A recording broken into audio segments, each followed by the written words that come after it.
Assalamualaikum warahmatullahi wabarakatuh. Saya Nadia Eka Septia Widuri, mahasiswi PPG Prajabatan tahun 2023. Di sini saya akan membahas mengenai mata kuliah Perspektif Sosiokultural dalam Pendidikan Indonesia pada bagian aksi nyata. Pertanyaan pertama, apa yang Anda pikirkan tentang topik ini sebelum memulai proses pembelajaran?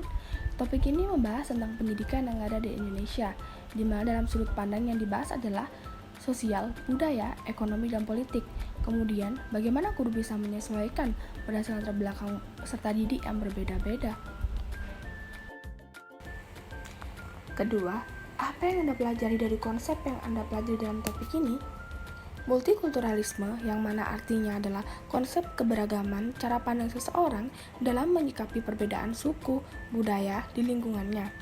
Dengan adanya kondisi dan faktor yang berbeda-beda dari peserta didik, guru diharapkan memiliki metode yang tepat untuk membimbing peserta didik sesuai dengan kebutuhan dan kemampuannya masing-masing. Potensi belajar yang ada pada peserta didik, yang mana suatu yang dapat dikembangkan dan diproses sedemikian rupa agar memberikan manfaat untuk peserta didik. Tidak lupa, seorang guru harus menyadari potensi diri sendiri untuk membantu siswa dalam mencapai potensi yang ada pada dirinya. Kemudian, apa yang Anda pelajari lebih lanjut bersama dengan rekan-rekan Anda dalam ruang kolaborasi? Dalam materi ini, saya belajar dengan teman-teman mengenai identifikasi faktor sosial, budaya, ekonomi, dan politik yang mana dapat mempengaruhi pendidikan di berbagai daerah. Penerapan strategi pembelajaran yang sesuai dengan keragaman tersebut dan memanfaatkan yang dapat kita ambil sebagai calon pendidik dalam mempelajari perspektif sosio-budaya ekonomi dan politik. Selanjutnya, apa hal penting yang Anda pelajari dari proses demonstrasi kontekstual yang Anda jalani? Penerapan pembelajaran kurikulum merdeka dan dengan berdiskusi kelompok dapat menemukan dan memecahkan permasalahan yang diberikan, sehingga memudahkan saya dalam memahami pembelajaran dan dapat menerapkan hal tersebut ketika nantinya sudah terjun ke lapangan. Pertanyaan selanjutnya, sejauh ini, apa yang sudah Anda pahami tentang topik ini? Apa hal baru yang Anda pahami atau yang berubah dari pemahaman di awal sebelum pembelajaran dimulai? Apa yang ingin Anda pelajari lebih lanjut? Saya di sini mulai memahami tentang relevansi dari teori sosiokultural yang saling berhubungan.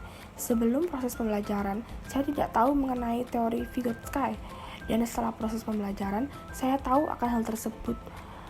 Pembahasan mengenai multikultural, mediasi, dan potensi belajar. Kemudian, saya di sini ingin mempelajari lebih lanjut mengenai strategi pembelajaran yang dapat mendukung keberagaman dalam proses belajar. Kemudian, apa yang Anda pelajari dari koneksi antar materi, baik di dalam mata kuliah yang sama maupun dengan mata kuliah yang lain.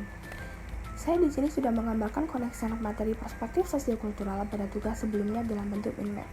Berdasarkan hal tersebut, saya mengetahui bahwa materi ini memiliki keterkaitan dengan materi pembelajaran berdiferensiasi, filosofi pendidikan, pemahaman peserta didik, dan prinsip pengajaran dan asesmen. Menurut saya, semua memiliki keterkaitan dalam bentuk pembelajaran yang nantinya sesuai dengan peserta didik dan mencapai tujuan pembelajaran. Pertanyaan terakhir, apa manfaat pembelajaran ini untuk kesiapan Anda sebagai guru? Bagaimana dan penilai kesiapan Anda saat ini dalam skala 1-10? Apa alasannya? Apa yang perlu Anda persiapkan lebih lanjut untuk bisa menerapkan dengan optimal? Baik, di sini saya bisa menyiapkan diri untuk menghadapi situasi sosial budaya yang nantinya berbeda dalam setiap kelas.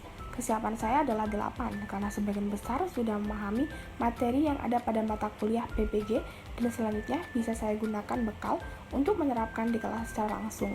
Hal yang nantinya perlu saya siapkan adalah memperbanyak sumber bacaan atau video yang membantu membahasa keberagaman dan bisa saya terapkan pada pembelajaran di kelas. Berikut yang bisa saya sampaikan. Terima kasih. Wassalamualaikum warahmatullahi wabarakatuh.